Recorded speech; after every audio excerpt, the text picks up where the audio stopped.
A paz do Senhor, ebadianos. Estamos aqui para a nossa segunda aula, da nossa unidade Evidência Cristã.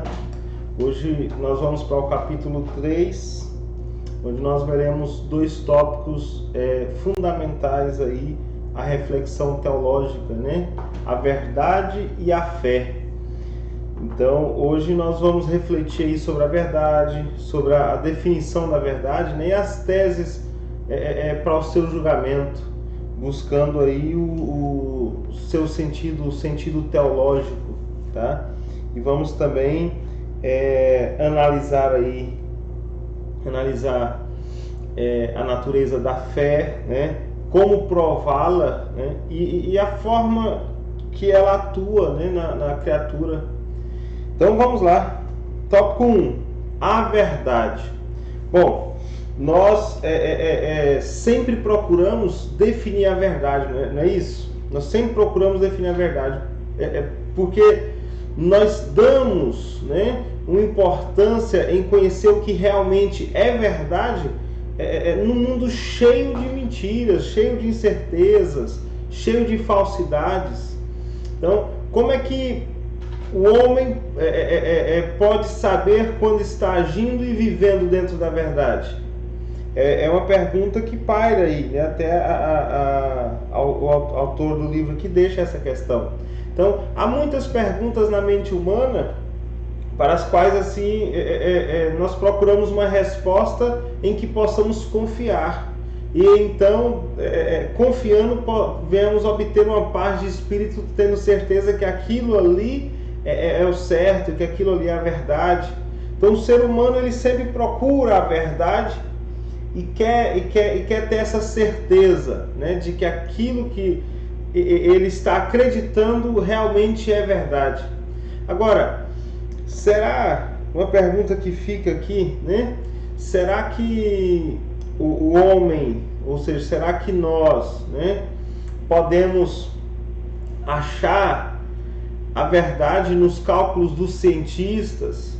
Será que nós podemos achar a verdade nos astrônomos, que sendo que eles podem errar e que muitas vezes têm errado, nas suas conclusões? Eles definem algo e dizem que aquilo é certo e passam um período e descobrem que aquilo não era verdade, que não era daquela forma.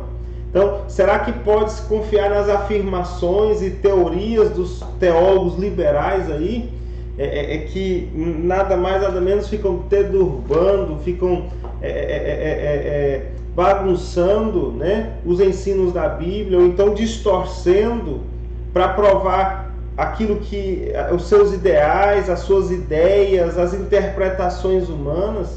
Será que pode confiar também nessas teorias dos teólogos liberais, e principalmente quando entram, porque elas entram em conflito com os ensinos da Bíblia? Então, quem está com a verdade?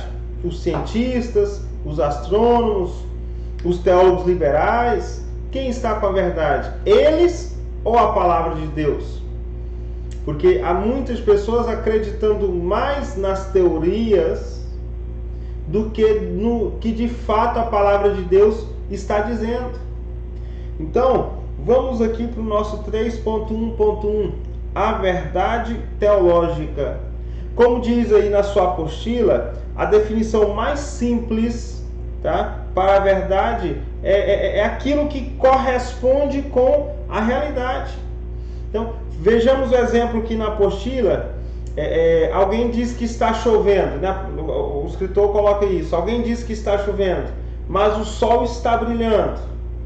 Então, não há nenhum sinal de chuva. Pode-se dizer então que se alguém falar que está chovendo, mas você olha e vê o sol, não vê nem sinal de chuva, pode-se dizer que a declaração é falsa, porque não corresponde com a realidade. Então, para nós cristãos, ou seja, para o cristão, a verdade ela corresponde a todas as declarações de Deus. É nisso que nós cremos. Então, o que é a verdade para nós cristãos? Todas as declarações de Deus. Então, necessariamente aí a verdade ela precisa ser ligada a Deus um ser santo, puro e perfeito. Então, para nós sabermos se é verdade ou não, um dos primeiros aí fundamentos da verdade teológica é: ela tem que estar ligada a Deus.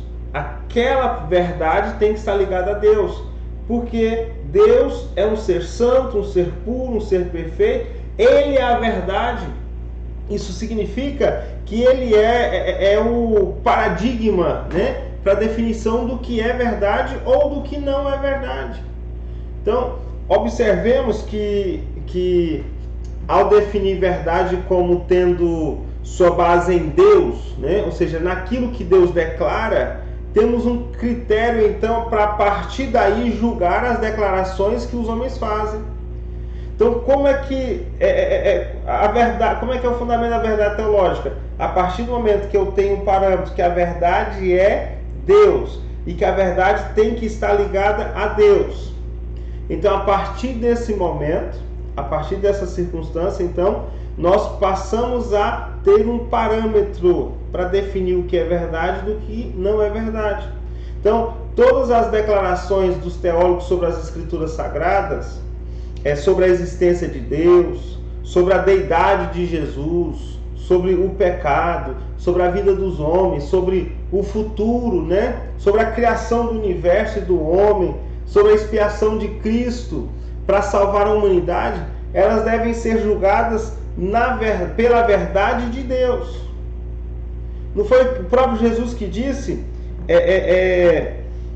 Ele declarou dizendo: eu sou a verdade. Está aqui em João 14, versículo 6. Então, aquilo que se opõe aos ensinamentos de Jesus é erro ou é mentira? E se é erro, é mentira. Então, podemos afirmar, podemos basear o nosso conceito de verdade nas declarações de Jesus. Ou seja, a verdade teológica ela está baseada naquilo que Deus deixou para o homem, daquilo que Deus ensinou ao homem.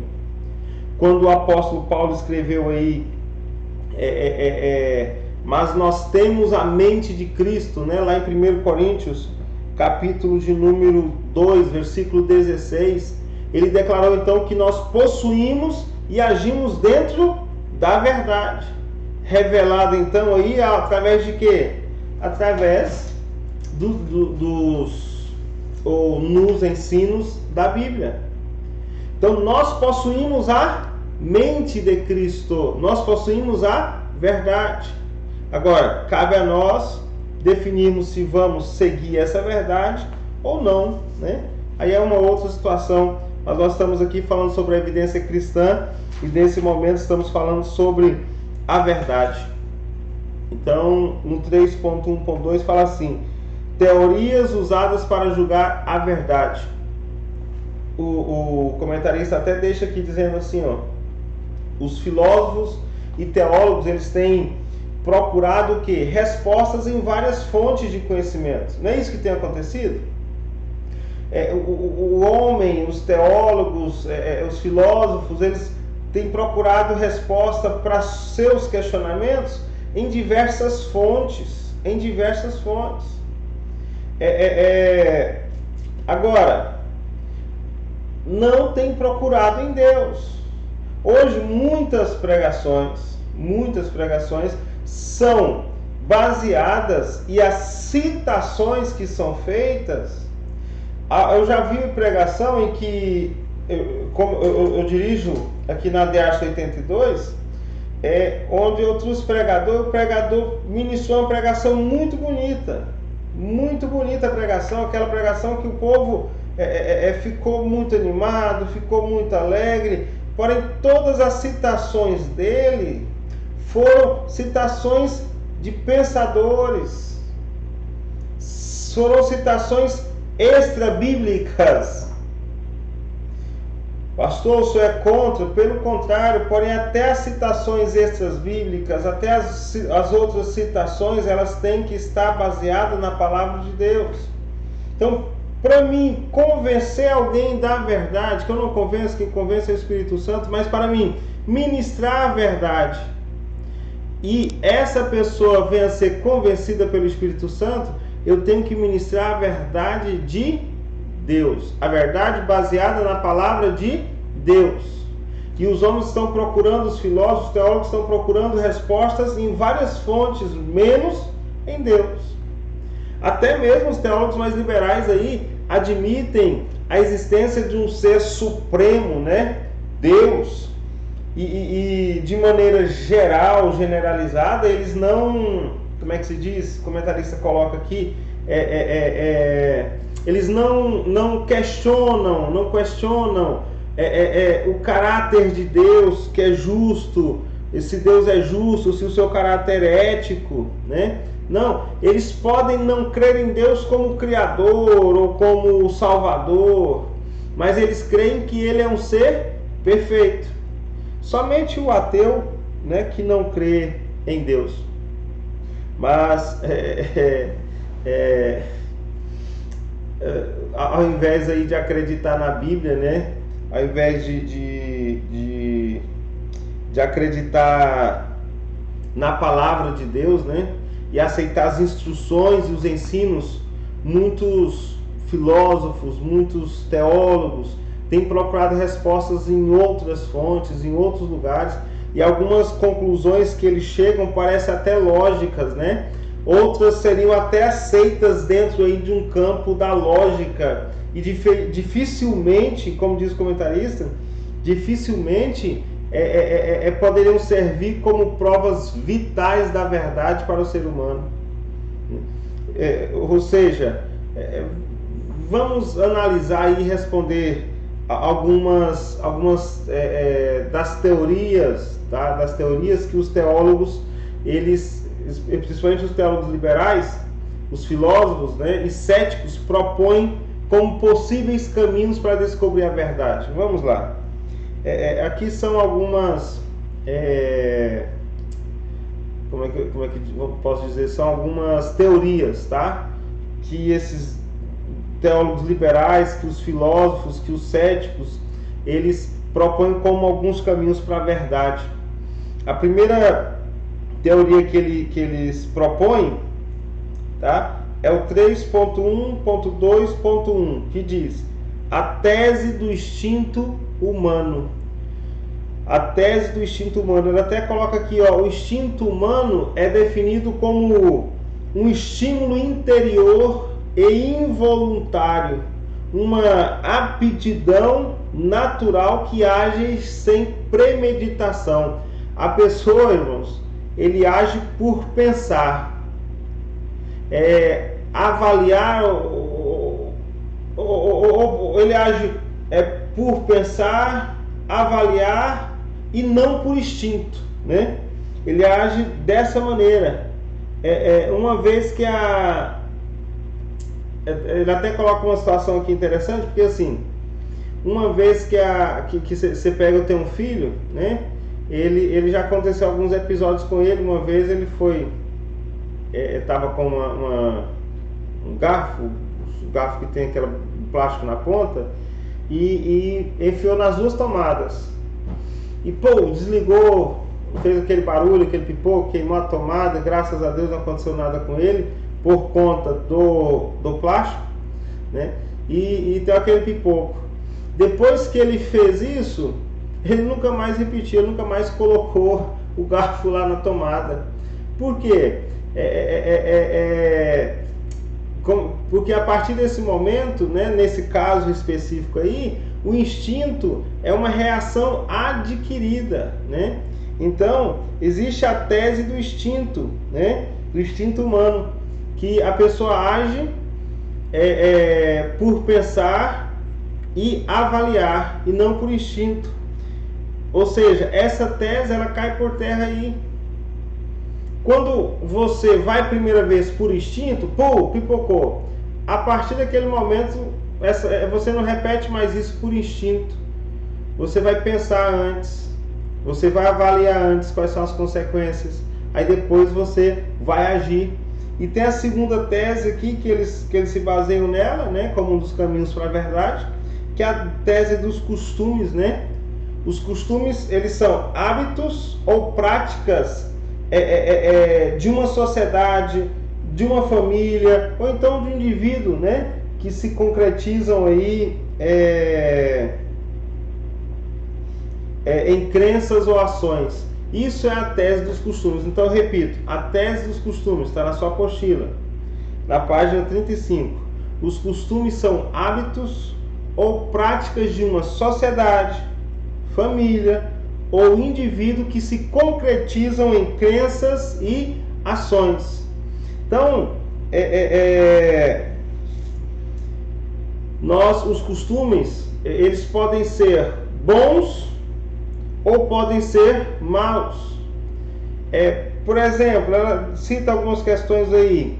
Saudar a bandeira do nosso país, né? Cultos domésticos diários. São bons costumes, mas são costumes. Servir bebidas alcoólicas no lar é um mau costume. Queimar as viúvas na pira funerária de seus maridos é um mau costume praticados ali em algumas partes da Índia.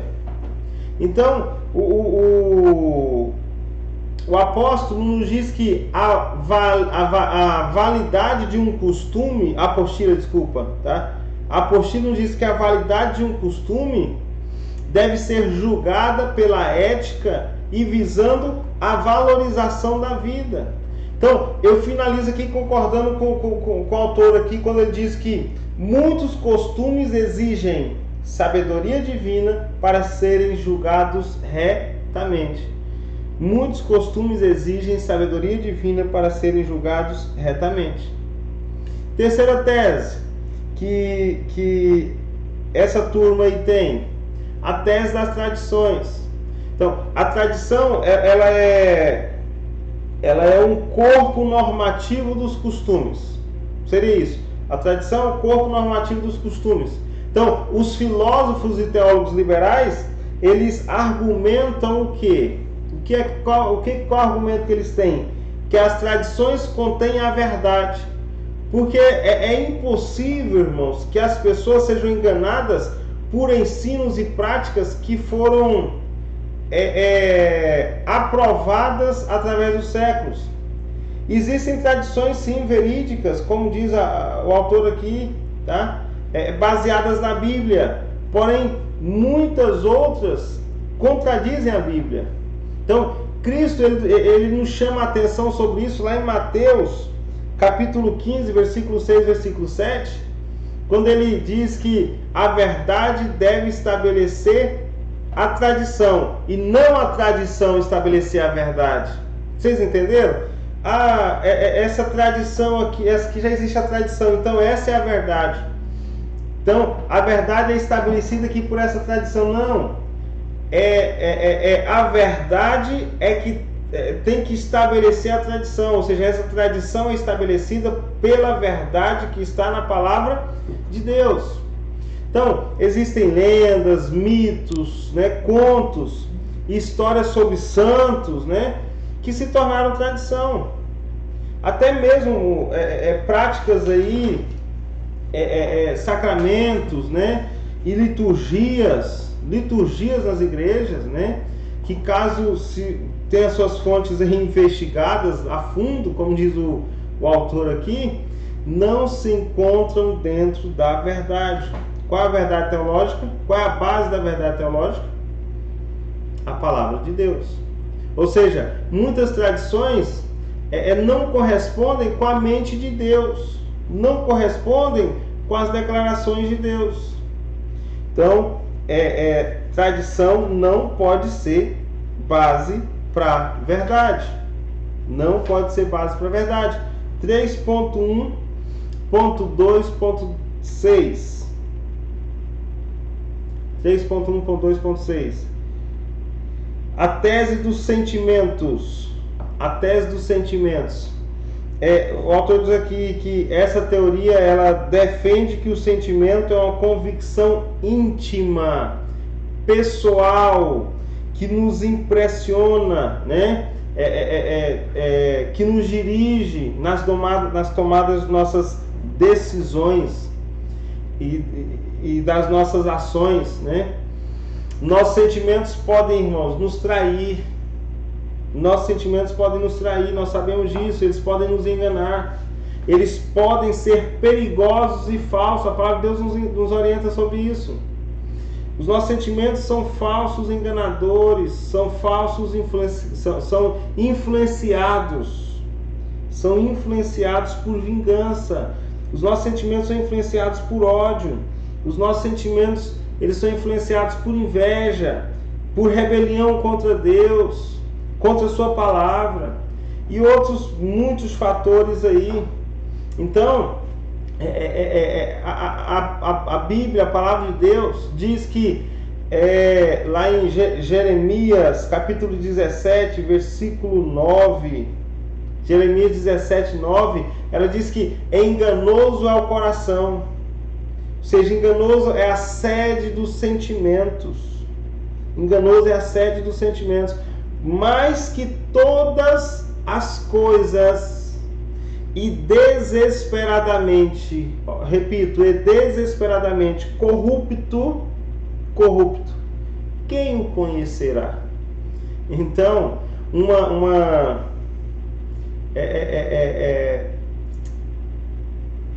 séria objeção à teologia do sentimento é que quando alguém, né, está sendo guiado por uma voz íntima, por uma voz pessoal, geralmente deixa de consultar a palavra de Deus como direção divina.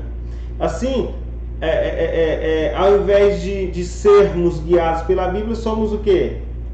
Guiados por sentimentos instáveis e corrompidos, que geralmente os fatores externos, ou seja, aquilo que acontece no nosso dia a dia, a nossa família, o perfil da nossa família, a ação da nossa família, é que define a nossa reação. Sendo que o que deve definir a nossa reação é a palavra de Deus.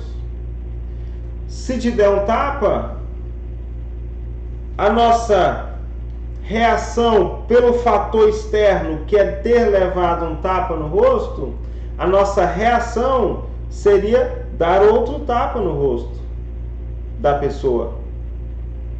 Agora, o que a Bíblia diz? Vire a outra face. Então, a tese dos sentimentos não pode ser base para a verdade. O 3.1.3, tá, que nós falamos agora sobre teorias usadas para julgar a verdade, né? Que aí entra a tese do instinto humano, a tese dos costumes, a tese das tradições, a tese do consentimento geral, a tese da intuição, a tese dos sentimentos. Agora nós vamos para consistência sistemática da verdade. Consistência sistemática da verdade. Comentarista inicia dizendo assim: a Bíblia apela para a consistência sistemática nos seus ensinos. A Bíblia apela para a consistência sistemática dos seus ensinos. Olha só, a consistência, vamos lá, ela significa ser obediente à lei. O comentarista diz assim: a consistência significa ser obediente à lei da contradição, tá? Então, em um julgamento, esse termo aí, tá? Esse termo consistência, tá? Ele deve ter um só significado. Um réu, ao testemunhar ali, ele coloca aqui como exemplo, ao testemunhar ali perante o tribunal, ele deve ser o quê? Ele deve dizer que estava em certo lugar quando foi visto em outro na mesma hora. Ele deve ser consistente, nas suas declarações, se quiser provar sua credibilidade. Então, em um julgamento, se um réu, quando ele vai testemunhar ali, se ele não disser a verdade, ele, por exemplo, ele fala: olha, eu estava em determinado lugar, sendo que na verdade naquela mesma hora ele foi visto em outro lugar. Então aquele testemunho dele, aquela fala dele perde a consistência. Então ele precisa alcançar essa consistência para quê? Para alcançar credibilidade. Ele precisa falar a verdade de maneira categórica. Ou seja, ele precisa ter certeza de que o que ele está dizendo está de acordo com a verdade. A verdade, no nosso caso, é a palavra de Deus. No caso da pessoa, eu estava nesse momento no mercado tal, e está lá testemunhando que estava, e aconteceu isso, mas tem uma câmera daquele mesmo horário, daquele mesmo dia, ele em outro local filmado. Automaticamente ele perdeu ali a consistência, ele perdeu a credibilidade. Então nós precisamos falar agora aqui sobre a consistência, a base, a credibilidade sistemática, tá? As escrituras aí, o comentarista diz, elas sempre são consistentes em seus ensinos. A palavra de Deus, ela sempre será consistente em seus ensinos. Aí eu não preciso falar muito que não faz parte da nossa apostila, mas você sabe que ela por si só responde, sem pleonasmo, ela por si só responde a si mesma. Ela por si só responde a si mesma. Então, elas sempre são consistentes. A palavra de Deus, ela é consistente. Ela sempre louva, recompensa a justiça. A palavra de Deus, ela sempre condena o pecado, sempre condena a falsidade. Quando ela julga a conduta humana, a Bíblia sempre elogia o que é certo e condena o que é errado. Você pega do primeiro ao último capítulo das Escrituras, não tem nada errado. Não tem nada que contradiz um ao outro. Então, teria de ser assim. Ela teria de ser assim, porque o escritor dela, quem inspirou ela, ele é santo, ele nunca se contradiz, e como diz as escrituras, ele é imutável. Então, nós temos consistência sistemática, nós temos consistência na palavra de Deus. Não como muitos aí que dizem uma coisa hoje, daqui 3 anos aquela verdade que ele dizia já não é mais verdade. Não tem consistência. Mas a palavra de Deus, ela é ontem, hoje e será eternamente. Se nosso Deus é ontem, é o mesmo ontem, é hoje e será eternamente, a palavra dele permanece da mesma maneira. Amém? É óbvio que eu não estou aqui dizendo que ela permanecerá para sempre, que aí vocês conhecem muito bem o nosso entendimento teológico sobre o assunto. Mas o que eu estou dizendo é que a palavra de Deus é consistente. Isso é um fato. Não adianta nós corrermos disso. 3.2, então falamos sobre 3.1, a natureza da verdade. 3.1 sobre a natureza da verdade. 3.2, a natureza da fé. Bom, a natureza da fé. O autor começa dizendo assim, a palavra fé, né? Pistes, tá? Que no grego significa crença, total confiança, certeza inabalável, né? Ele até coloca isso na apostila aqui também, bem no início ali do 3.2. Então, a palavra fé, ela pode ter outras definições aí, porém todas estão ligadas aí ao que o autor disse no início. Significa crença, significa total confiança. Então, fé não é o quê? Fé não é especulação. Fé não está condicionada a circunstâncias. Então, a fé não está condicionada àquilo que eu vejo. A fé é a certeza das coisas que não se veem. Então, fé é uma confiança, fé é uma convicção que resiste aos ataques céticos, né? Que resiste aos outros esforços aí para derrubar a nossa fé. Então, a Bíblia declara que sem fé é impossível agradar a Deus. Lá em Hebreus capítulo 11, versículo 6, que diz: é necessário que aquele que se aproxima de Deus creia que Ele existe. Irmãos, toda fé, óbvio, no sentido teológico, começa com a crença em Deus. Toda fé começa com a crença em Deus. A Bíblia diz lá em Salmos 14:1, que diz assim: o tolo diz no seu coração, não a Deus. O ateu não crê na existência de Deus. Ele não crê na existência de Deus. A Bíblia já fala sobre isso. A Bíblia já fala sobre ele. Porque quem tem fé, começa a acreditar em Deus, né? Que Ele existe, que Ele é, sem conhecê-lo. Já o ateu, ele não crê na existência de Deus, ele é considerado como o quê? Como um tolo. É assim que o ateu é considerado, como um tolo. Então, a fé é acreditar de maneira total, sem dúvida, sem sombra de dúvida. E Deus, ele tem cercado aí o homem com provas de sua existência.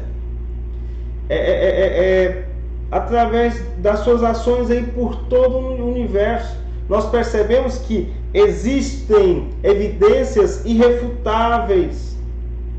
Para quem quiser ver ou crer, né, que Deus existe.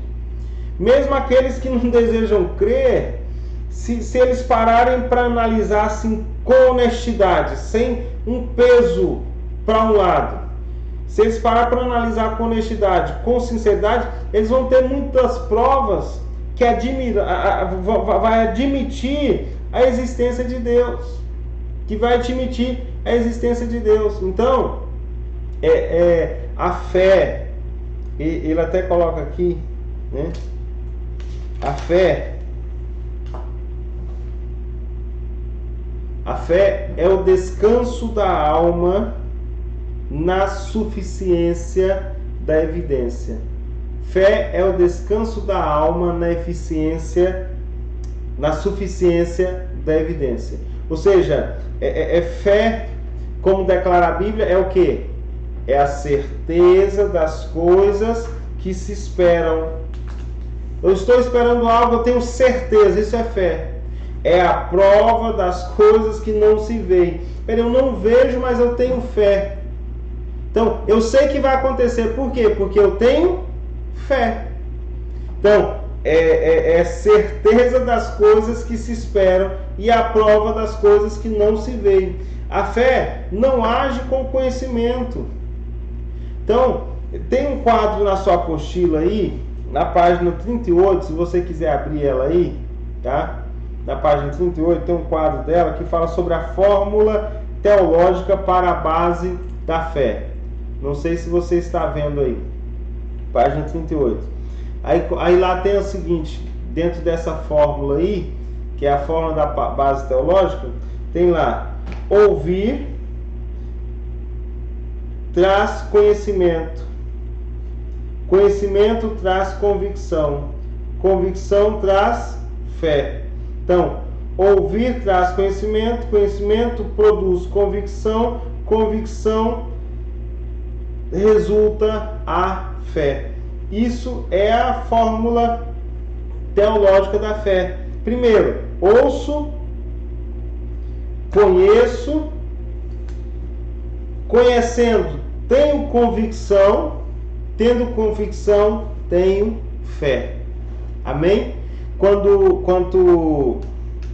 o autor diz aí que mais nós conhecemos a Deus por meio da sua palavra. Quanto mais nós conhecemos Ele, mais confiamos nele sem reservas. Quanto mais eu conheço Deus, mais eu confio nele. A evidência cristã, para a pessoa que tem uma experiência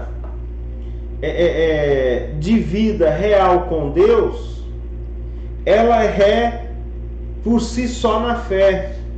Como assim, pastor? Eu tenho experiência com Deus, eu sei o que Ele já fez comigo. Isso basta para evidenciar que Ele é, que Ele existe e que Ele faz. Porque já aconteceu comigo. Então, quanto mais eu busco conhecer Ele na palavra, mais eu tenho e confio nele sem reserva. Mais eu tenho confiança nele e sem reservas. Então, o limite da fé, ele não está vinculado na sua totalidade à palavra de Deus, não. Óbvio que a fé vem pelo ouvir. E como diz lá em Romanos 10:17, vem pelo ouvir a palavra de Deus.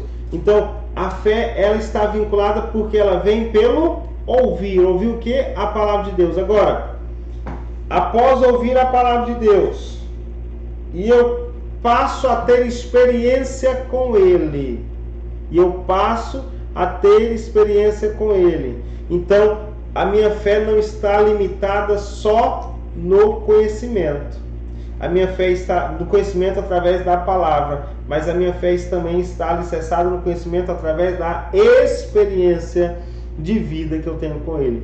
Eu creio que muitos de vocês têm muitas experiências aí com Deus. Então, a fé é isso aí. 3.2.1. Eu creio que vocês estão compreendendo. Nós vamos aqui bem tranquilo, bem calmo, tá? 3.2.1, prova interna. O que é a prova interna? É aquela convicção da alma que nós recebemos através do conhecimento profundo de Deus e de sua palavra, né? Ou seja, que é o que nós estamos comentando aqui com vocês. Demos entrada nesse assunto. É um fato provado que quanto mais conhecimento de Deus uma pessoa possuir, maior a sua fé nele será. Não foi isso que nós falamos? Quanto mais eu conheço Deus, mais fé eu tenho nele. Esse fato nem sempre vai funcionar entre os homens, porém é infalível. Por quê? Porque tem muitos que não procuram conhecer de verdade Deus. Não procuram conhecer de verdade Deus. Então, enquanto você não buscar conhecer a Deus e andar com Ele e se submeter a Ele em todas as áreas da sua vida, isso não vai acontecer. A prova interna, ela só acontece quando você decide não só ouvir, mas decide andar com Ele, viver de acordo com a palavra dEle, em todas as áreas da sua vida, sem errar, sem vacilar, mas buscar fazer de acordo com as orientações dEle. O 3.2.2, né, fala sobre a prova externa. Irmãos, a prova externa vem aí do que? Das descobertas arqueológicas, científicas, históricas, né, que dão apoio e sustentam a nossa fé. Elas não são provas que vão falar, agora sim eu acredito na palavra de Deus. Não, mas elas servem para, olha, está mostrando o que já estava dizendo na palavra de Deus. Então existem as provas externas, né, para evidenciar a nossa fé, para evidenciar a fé cristã. Então essas provas aí externas, ela serve para que nós permanecemos na nossa fé. Então serve para nós permanecermos na nossa fé. E existe o tópico 3.2.3, que é a fé ativa. A fé ativa é aquela fé que é real e se transmite em ação na vida do crente. Nós falamos agora há pouco que é aquela fé que você vive, né? Que você vive, que você crê. Eu vou fazer isso aqui por fé. Então, fé, ela sempre vai exigir ação. A fé ativa, ela sempre vai exigir ação. A fé, ela sempre exige ação. E ela vai influenciar todo o nosso modo de viver. Irmãos, esse tipo de... A fé ativa, a fé na verdade, eu tenho certeza que é algo pessoal. Então, a fé ativa, a fé ela não pode ser transferida de uma pessoa para outra, não tem como. A fé ela é algo íntimo, tá? É quando você crê e aceita a palavra de Deus. Crê em Deus e aceita a sua palavra. Então, a fé é isso. Quem tem fé em Deus possui ações de quem de fato acredita. Faz sabendo que Deus vai agir naquela circunstância, que Deus vai agir naquela situação. Então, existe também a fé passiva, né? Essa fé aí é apenas uma aceitação mental e não prática, né? Então, a passiva é aquela que você não altera muito o seu modo de viver, né? Porque ela não passa de uma crença ali superficial. Então, a fé, por exemplo, eu sou crente. Por que você é crente? Não, porque o meu pai é crente. Por que você é crente? Não, porque a minha mãe é crente. Então, eu estou aqui na igreja por quê? Não, porque eu já vi acontecer alguma coisa com a minha mãe, eu já vi isso, já vi aquilo, ou porque me falaram, minha mãe me ensinou que isso aqui é o certo, né? Porém, eles não vivem de acordo com aquela fé. Então é uma fé passiva. Eles não colocam em prática na sua vida a palavra de Deus. Tem até a simpatia, mas não coloca em ativa a palavra de Deus na sua vida. Então existe também o 3.2.5, que é a fé implícita, né? Implícita aí é imposta, né, sobre uma pessoa por causa da religião, né? Então, como diz o comentarista aí, as autoridades, né, os líderes de igrejas que impõem essa classe de fé, eles normalmente possuem aí uma interpretação da Bíblia exclusiva, né, que seus adeptos devem seguir e crer naquilo, né? Então essa é uma fé implícita. Muitos desses aí até mesmo afirmam aqueles que seguem eles, né, ser perigoso ler ou interpretar a Escritura por si mesmo. Só um líder é que tem autorização ou está autorizado para fazer a interpretação da leitura da Bíblia.